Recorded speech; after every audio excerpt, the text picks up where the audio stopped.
Құда қаласа қол астық екен.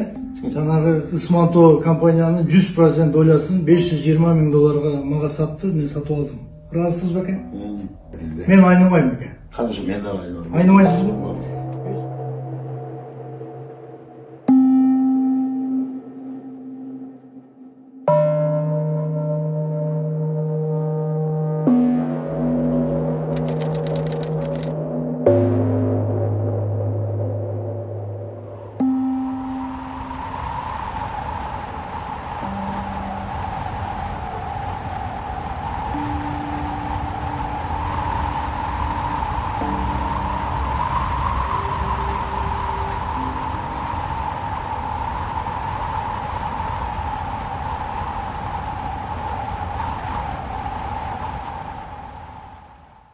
Насиров жақын досы болған. Насиров айтат, менің бажам бар.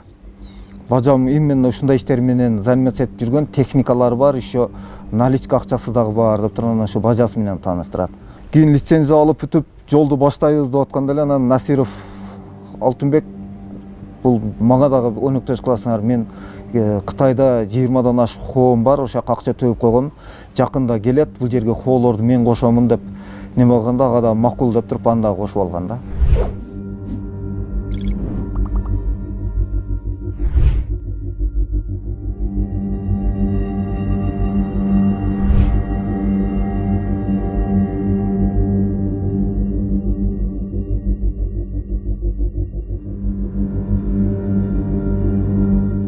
Насиров мен мына өзүмдүн бир тууган жээним Нурматов болоттон акча карыз элем, ошо менен каттык доолуп атат. Ошого азыр убактылуу ошого өткөзүп турайын, анан хоо келгенде хоону сатып ага берсем, ал кайра үлүштү берет деп ошенткен да. Анан булар ого ишенип туруп, анан кийин макулдугун берип туруп, ошол немеге өткөзгөн экен.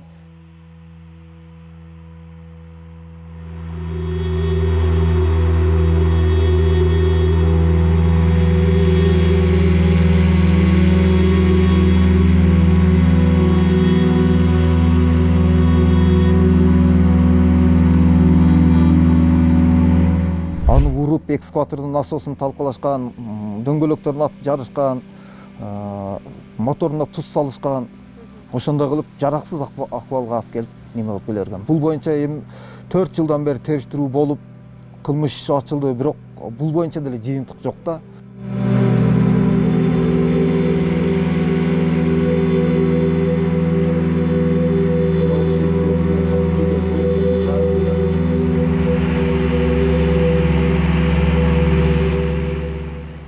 Иними мен почеркин тааныйм да. Иним экөөбүз почтада окшош жазабыз. Анан ошодон документти көрүп туруп эле баягы мен билип калдым, милицияга кайрылдым, сотко бердим. Берсе эле ошо экспертизадан эки жактан тең экспертизадан жасалма деп чыкты. Кийин комиссионныйга беришти. Комиссионныйдан да жасалма деп чыкты. Анан булардын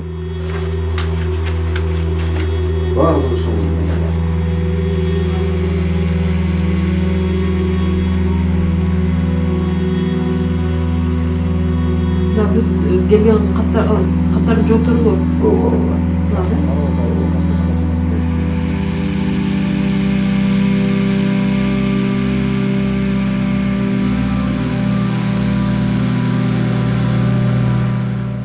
Нурматов до сих пор азыр дагы иштеп атат.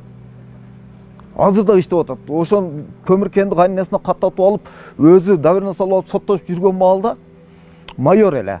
Азыр уже подполковник болду. Иш убактысында доверенность салып алып соттошуп жүрөт биз менен. Сотторго катышып.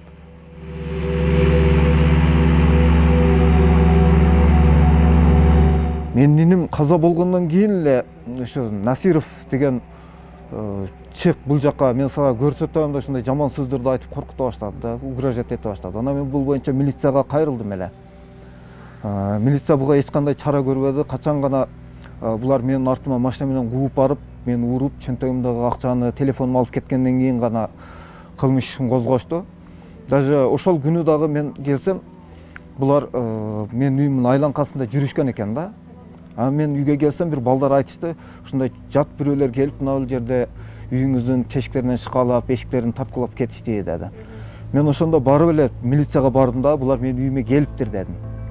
Келиптир да ошол жерде тергөөчүгө айтып, Айтып эле Кашкалдагы айылына барганда алар мени Кашкалдагы айылынан ошо артыман барып тутуп ошентип уруп кетишти да. Тергөөчүгө айткандан жарым сааттан кийин. Тергөө болсо уже мына 4 жыл болду, ишти кыскартып, мен арыздансам кайра козгойт, ушундай жыйынтык жок.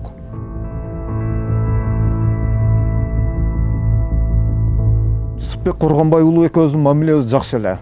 Шайлоодо мен жардам бергем ага. Анан депутат болуп атканда бул мага убада берип жүргөн. Буюрса ушу иштериңиздин аягына чыгартып беремин, мыйзам чегинде жазалатып беремин деп. Жолугушкан жерде анан сатасызбы деди.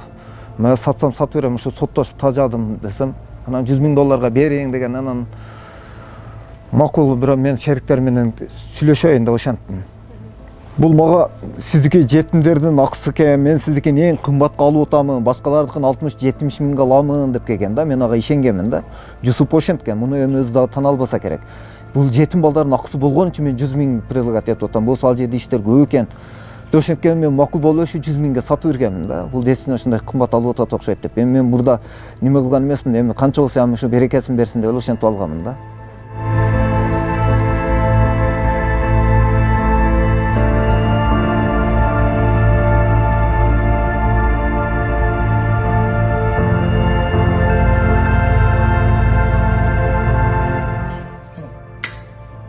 Кызакаласа кол астык экен.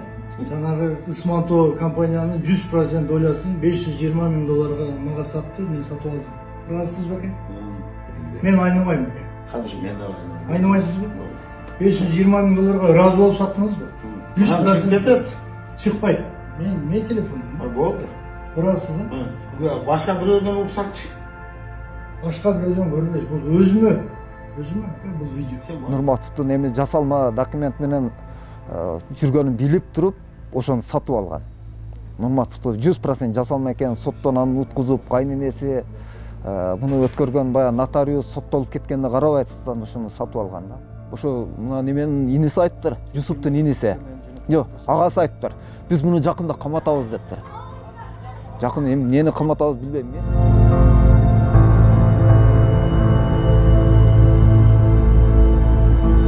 Ууташ көмүр кени. Бул жерде Ысмантоо деген ЖЧК мыйзамсыз көмүр казып атат мынакей. Бул биринчи, экинчи КАМАЗ эмес, бул жерден бир угушума караганда бир 5-600 ушундай хоолор ташылып кетти. Мыйзамсыз казуу күнүнө 20 хоодон көмүр кетип атат деп угуп атабыз.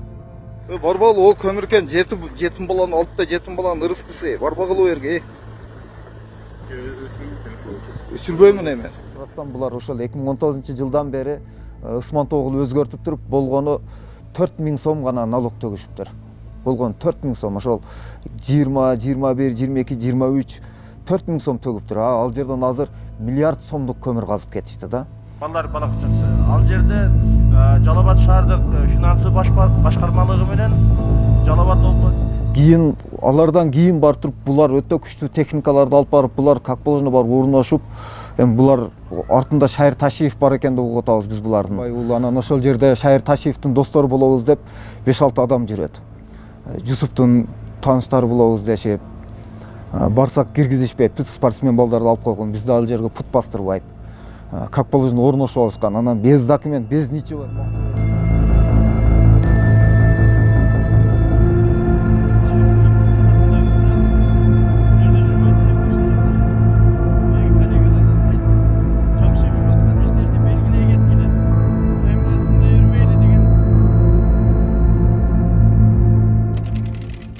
Ошондой эле Шайырбек Ташиев депутаттык корпустагы кесиптешим. Ал эми Ууташ көмүргенин депутат Шайырбек Ташиев менен иштетип жатат дегени боюнча дагы бир жолу Жогорку Кеңештин депутаты ишкердик менен алектене албай турганын эскертем.